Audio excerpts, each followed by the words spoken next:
Welcome back to Van Life Topics. Mountainmandan here. Please subscribe, like, and share this video, and comment below if you have other questions that I don't answer in the video.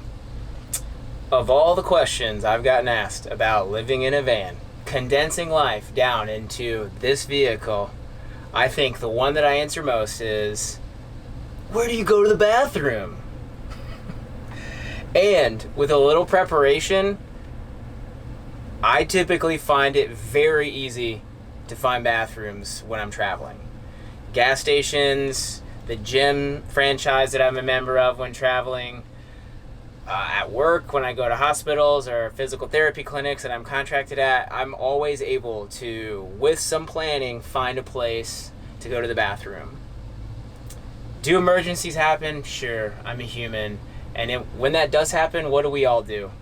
We find one fast, or hightail it into the woods so at least we have a private moment to deal with it.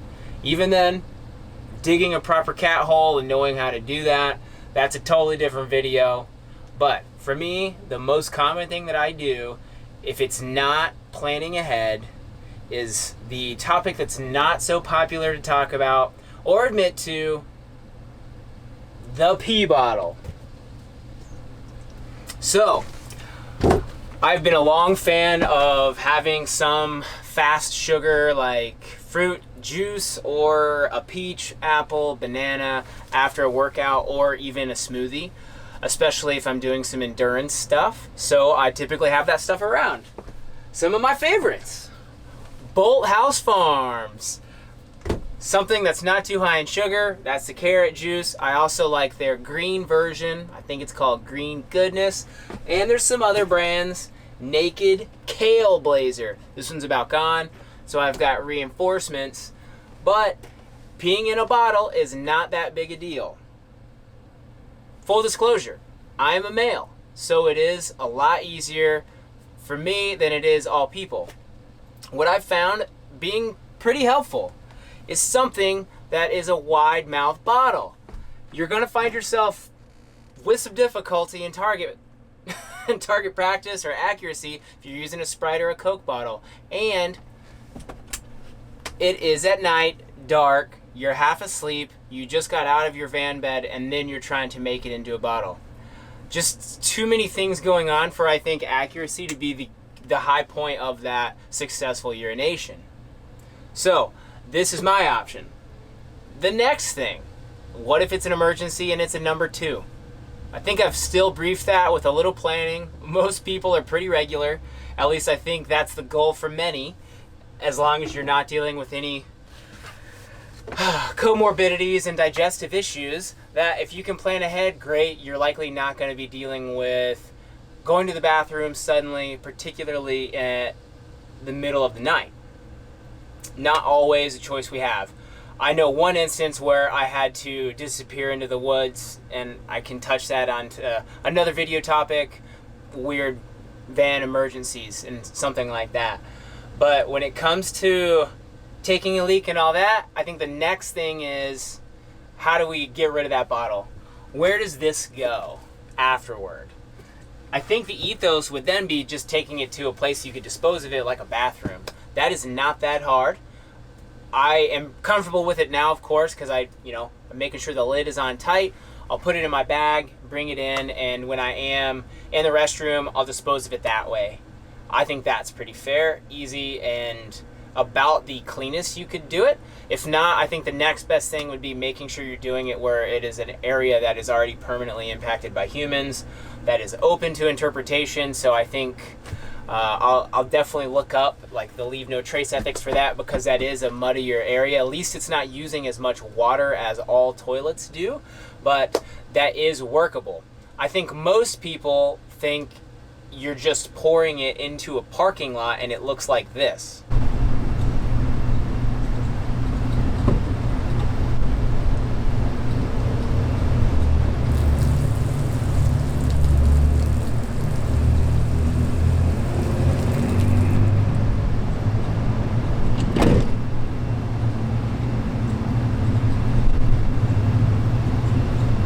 That's not the case. Or it might look like this if you have to go number 2.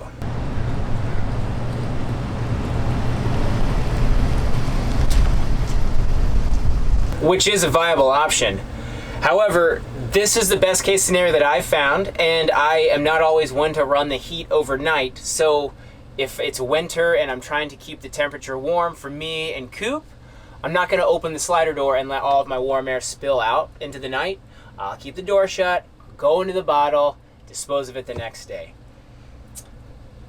That didn't seem like that hard of an answer, although that is the number one question I do get asked from people that don't know much about this lifestyle. The other one would be, where do you sleep at night? But I'm not positive that's van worthy yet for a whole nother video. But of course, as to where I park, definitely a topic I'd like to brief soon. So thanks for checking in. I know peeing in a bottle is not glamorous, but I don't think this lifestyle is glamorous either. It is heavily romanticized, but simplicity, doing more of what you love, and seeing a lot of what you're interested in seeing, as long as you can strike a balance with work and life, which I would like to call more or less work-life harmony, not a balance. As long as you're enjoying the ride, pee in a bottle, pee where you want, playing around your bathrooms, and live your life. Thanks for checking this out. I'm trying to put more shorts out like this to get you involved with van life. It's not as hard as you think. So please do comment below with other questions, topics. If you can think it, I've likely dealt with it on the road. So it would be something I would like to cover for you out there. And of course can go into more detail of these things. Although it is not that interesting, I promise. You know, juice is juice, and when I'm done with it, at least it's not becoming a single-use plastic. I'm trying to get a little more out of it while I can. I just ran 6 miles, so it's a good time for that anyways. Have a good one, and thank you again for checking in on the channel. Please subscribe, share, and like, and comment for feedback. I do like it, and you can tell me how nasty I am for peeing in a bottle, or how if more people pee in bottles we're gonna save the earth, or maybe I need a stainless steel bottle. I'm welcome to it. Later.